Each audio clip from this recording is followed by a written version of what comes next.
जय हिंद बच्चों चलो हम शुरू करें 2.3। इस 2.3 में आज हम सीखेंगे how to divide a polynomial. Let us see the first question. First question देखो क्या कह रहा है हमसे। बच्चों ये हमारा फर्स्ट क्वेश्चन है 2.3 का। ये क्वेश्चन हमसे कह रहा है फाइंड द रिमाइंडर। क्या फाइंड करना है? Reminder. When this polynomial this entire value is divided by all these. तो ये क्वेश्चन देखो, हमें पहले हम एक नॉर्मल सा क्वेश्चन सॉल्व करते हैं जहां हम 9 को 2 से डिवाइड करेंगे। जब हम 9 डिवाइड करेंगे 2 से तो हम लिखते हैं 2 4 जा 8, ये मिल गया 1। अब ये 1 क्या हो गया हमारे लिए? रिमाइंडर। ये क्या हो गया? कोशेंट। 9 क्या था? डिविडेंड। और 2 क्या था? डिवाइज़र। तो ये वो टर्मिनोलॉजी है जो हम यूज़ करते हैं जब नंबर्स को हम जिस तरह से डिवाइड करते हैं और एक रिमाइंडर हमें मिलता है, वैसे ही पॉलिनोमियल्स को भी हम डिवाइड कर सकते हैं। और एक बात यहाँ पे हम सीख लें, अगर इसी 9 को डिवाइड किया गया होता 3 से, क्या करना था? 9 हमें डिवाइड किससे करना था? 3 से। तो ये 3 जा 9 हो जाता और ये रिमाइंडर यहाँ पे क्या रहता? 0। रिमाइंडर वैल्यू क्या रहते? 0। तो इसे हम कहते हैं कि yes 9 is completely divisible by 3। हम क्या कहते? हम कहते 9 इज कंप्लीटली डिविजिबल बाय 3। और इस बेस पे मैं कहता 9 इज अ मल्टीपल ऑफ 3। इसी बात को हम ऐसे भी कहते 3 इज अ फैक्टर ऑफ 9। अगर ये 3 पूरी तरीके से डिवाइड कर रहा है, मतलब रिमाइंडर 0 आ रहा है, इसका ये मतलब हुआ कि 3 इज अ फैक्टर ऑफ 9। लेकिन ये 2 के बारे में हम ऐसा नहीं कह सकते, क्योंकि यहाँ पर रिमाइंडर हमें क्या मिल रहा है? 1। तो बच्चों हम इसी लॉ को अप्लाई करेंगे और अब सीखेंगे कि एक पॉलिनोमियल को हम किस तरह से डिवाइड कर सकते हैं। तो सबसे पहला रूल ये है कि जो डिविडेंड है, जो पॉलिनोमियल कंपोनेंट यहाँ दिया गया है, उसे आप प्रॉपर ऑर्डर में लिखो, स्टैंडर्ड फॉर्म में लिखो। अब क्वेश्चन आता है कि सर जी यहाँ पर स्टैंडर्ड फॉर्म का क्या मतलब है?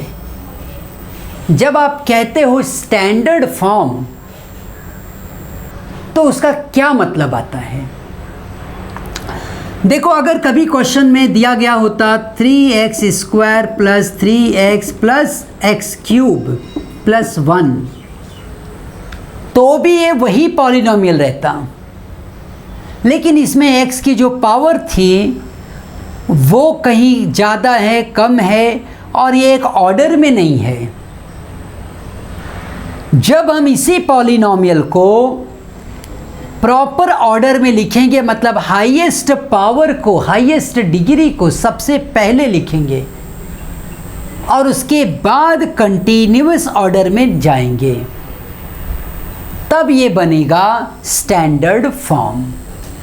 तो ध्यान से आप सुनो, मैंने क्या कहा? स्टैंडर्ड फॉर्म मतलब जो पॉलिनोमियल हम लिखेंगे उसमें वेरिएबल की पावर अगर 3 है तो उसके बाद 2 आना चाहिए, उसके बाद 1 आना चाहिए। तो ये है स्टैंडर्ड फॉर्म,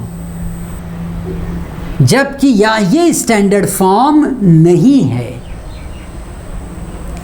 तो जब डिवीजन का क्वेश्चन आप सॉल्व कर रहे हो तो पहला स्टेप है कि आप इसे स्टैंडर्ड फॉर्म में लिखो।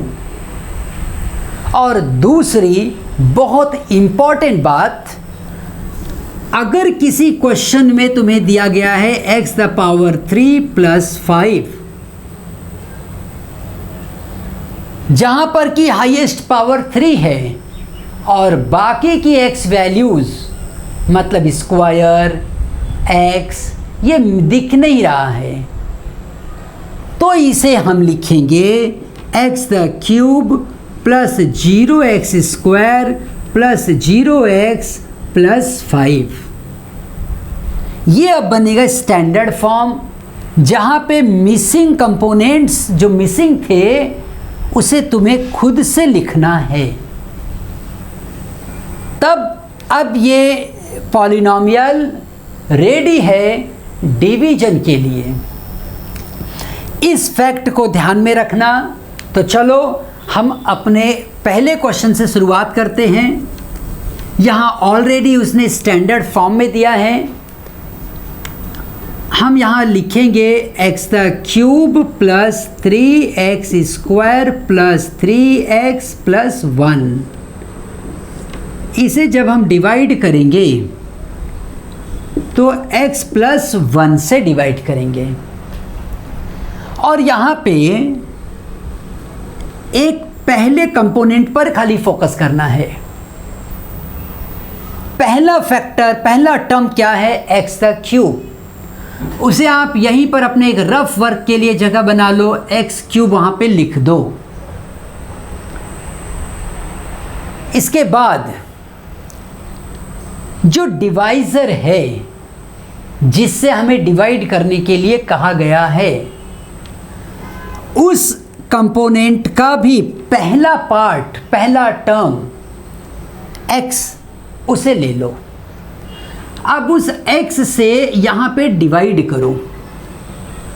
यहाँ डिवाइड करने का मतलब ये होगा कि ये x का पावर 3, ये जो नीचे वैल्यू है 1, ये 1 आप ऊपर की तरफ ले जाओगे तो बनेगा -1। यहाँ पर हम लॉज ऑफ इंडाइसिस यूज कर रहे हैं। a the power m, a the power n हम लिखते हैं m-n। बहुत सिंपल सा लॉ है, हमने ऑलरेडी 8th में इसको यूज़ किया है, पढ़ा है। पहले एक्सरसाइज में भी इसे हमने पढ़ा है और अभी भी हम इसी लॉ को यूज़ करेंगे। तो ये बनेगा x द स्क्वायर। क्या बनेगा? x the square. यही x स्क्वायर वैल्यू मुझे यहाँ लिखना है। मैं इस पॉलिनॉमियल को यहाँ से हटा दे रहा हूँ, जगह हो जाए इसलिए। इस x स्क्वायर को मैंने यहाँ से यहाँ पे रख दिया। अब मेरा काम होगा कि इस x स्क्वायर को x प्लस 1 से मैं मल्टीप्लाई करूँगा। जब तुम इसे मल्टीप्लाई करोगे, x स्क्वायर और x मल्टीप्लाई होके बनेगा x the power 3 plus x the square. ये 3 कैसे बनेगा? a द पावर m है, a द पावर n है, इसका लॉ कहता है ये m प्लस n बन जाएगा। क्या आप कैमरे में देख पा रहे हो? यस। तो जब मैंने x स्क्वायर को x से मल्टीप्लाई किया तो पावर 2 और ये 1, मैं इस स्टेप को थोड़ा और क्लियर करके दिखा रहा हूँ। x स्क्वायर का मल्टीप्लाई x में हुआ, फिर उसका मल्टीप्लाई 1 में हुआ। जब x स्क्वायर का, यहाँ पर देखो ध्यान से, x स्क्वायर का मल्टीप्लाई x में कर रहा हूँ और x स्क्वायर का मल्टीप्लाई 1 में कर रहा हूँ, तो ये पावर में 1 है, ये वैल्यू बनेगी 2 प्लस 1 मतलब 3 और ये वैल्यू बनेगी स्क्वायर। अब इस पूरी वैल्यू को लाके यहाँ पे आपको रख देना है x the cube plus x the square. ये वैल्यू पॉजिटिव थी, ये वैल्यू भी पॉजिटिव हो गई। साइन चेंज करो सब जगह पे, ये सारी वैल्यू चेंज कर दी, ये सब कैंसिल हो गया। इन सब में से 3x स्क्वायर में से एक एक्स स्क्वायर चला गया, तो ये बन गया 2x स्क्वायर। और देखो ये 3x स्क्वायर था, ये x स्क्वायर हट गया उसमें से, तो 3 देखो सेम टू सेम है। समझो 3 पेंसिल से एक पेंसिल चले गई, किसी को दे दिया आपने, तो कितनी पेंसिल बची? 2 पेंसिल्स। ये इस तरीके से 3x square minus x square किए तो क्या मिला? 2x square. अब इस 3 वैल्यू को ऐसे का ऐसे ही नीचे उतार लो। अब हम फिर से उसी प्रोसेस को रिपीट करेंगे। मतलब ये कौन सा प्रोसेस होगा? अब यहाँ पे पहला टर्म क्या है हमारे पास? 2x square. तो अब उसी 2x स्क्वायर को ले लो, और यहाँ पे पहला टर्म क्या है? x है। x को यहाँ लिख दो, ये कट कर दोगे तो क्या बचेगा? 2x। अब क्या करना है? ये 2x यहाँ लाके लिख दो, 2x, और यही 2x अब पूरा का पूरा मल्टीप्लाई किस में करो? x प्लस 1 में। ये 2x हम किस में मल्टीप्लाई करेंगे? x प्लस 1 में। तो जब इसे मल्टीप्लाई करेंगे तो 2x इंटू एक्स, बाद में प्लस 2x, ये बन गया 2x स्क्वायर प्लस 2x। तो मल्टीप्लाई करने के बाद जो वैल्यू आ गई, हम उसी वैल्यू को यहाँ पे लिखेंगे और सब की साइन हम चेंज करेंगे। जब हम ये पूरी की पूरी साइन चेंज कर देंगे तो ये कैंसिल होगा। 3x में से 2x गया तो खाली x बचेगा। ये प्लस 1 को अब नीचे आप उतार लो, ये प्लस 1 हो गया। अब हम फिर से वही प्रोसेस रिपीट करेंगे। कौन सा प्रोसेस है ये? इसका जो पहला टर्म है उसे यहाँ लिखो, इसका जो पहला टर्म है उसे तुम यहाँ लिखो, कैंसिल करो, 1 आया, इस 1 को यहाँ पे लिख लो। पॉजिटिव वैल्यू है तो मैं प्लस 1 लिख रहा हूँ। फिर इस 1 से इस पूरे x प्लस 1 में मल्टीप्लाई करो, क्या मिला? x plus 1। इस 1 को पूरे x प्लस 1 में मल्टीप्लाई किया तो मुझे मिल गया x प्लस 1।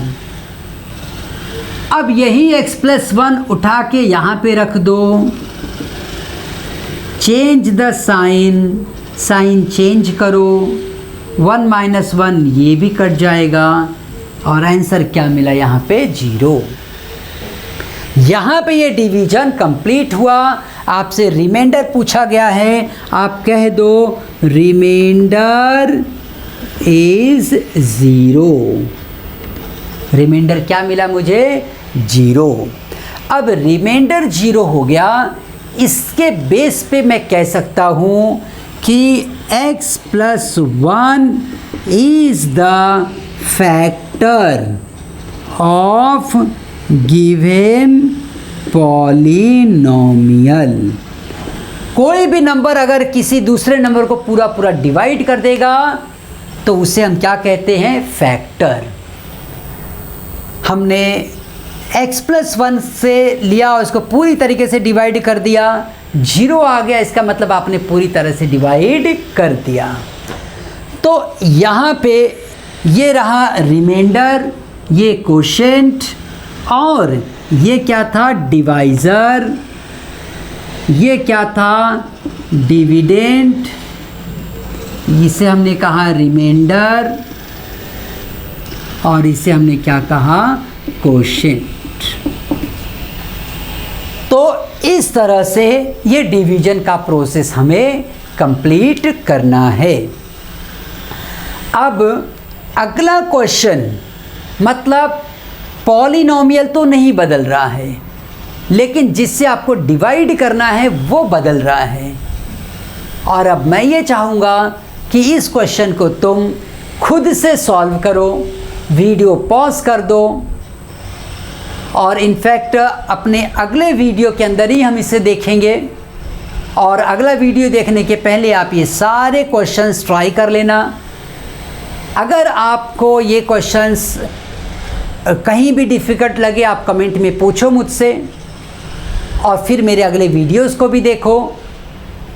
इस वीडियो को बार बार रिपीट करके एक बार देखो, और उसके बाद कोशिश ये रखो कि तुम अपने मन से खुद से सॉल्व कर पा रहे हो।